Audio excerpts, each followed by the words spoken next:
মানুষ দেখেন কত রকম চোর থাকে দুনিয়াতে, তাই না? তো চোরের 10 দিন, চোরের 10 দিন, গৃহস্থের একদিন।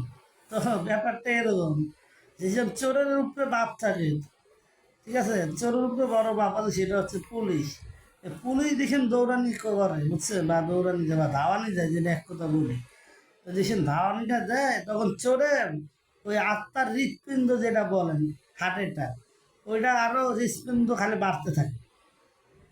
মানে কেন বললাম, দেখেন আমরা মাঝে মাঝে সোশ্যাল মিডিয়াতে ভিডিও দেখি রে ভাই, ওই যে চোরের যে দৌড়ানি করে পুলিশ, সেই পুলিশ কিন্তু হাই স্পিডে দৌড়ায়, এবং পুলিশের সাথে সাথে চোর বাবা কিন্তু হাই স্পিডে দৌড় মারে।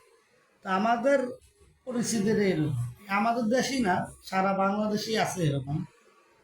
তো বুঝতে পারছেন তো, বাংলাদেশের মানুষ বা অন্যান্য রাষ্ট্রে যতগুলো আছে সবগুলোর পরিস্থিতি হচ্ছে এরকম। চোরেদের উদ্দেশ্যে বলবো, ভাই তোমরা অপকর্ম করো, যাই করো, একটু সতর্ক।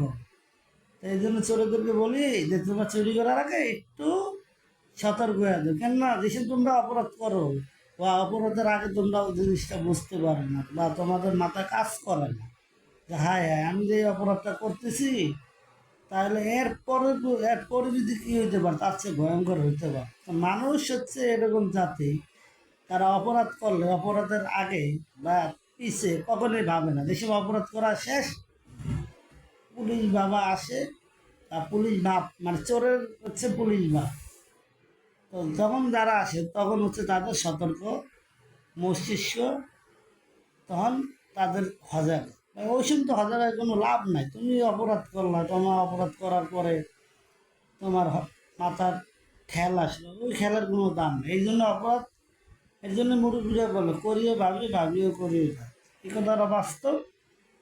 তো চোরের প্রতি শ্রদ্ধা রইল, তোমরা এই ধরনের কাজ আরো বেশি বেশি করো, তোমাদের প্রতি দোয়া রইল। আর তোমাদের চোরের যে বাপ মানে পুলিশ, তোমাদেরকে এই বিলে ধাওয়ানি দিয়া যে দুর্বন্ধ নেওয়া যায়। তো তোমরা ভালো থাকো, ধন্যবাদ।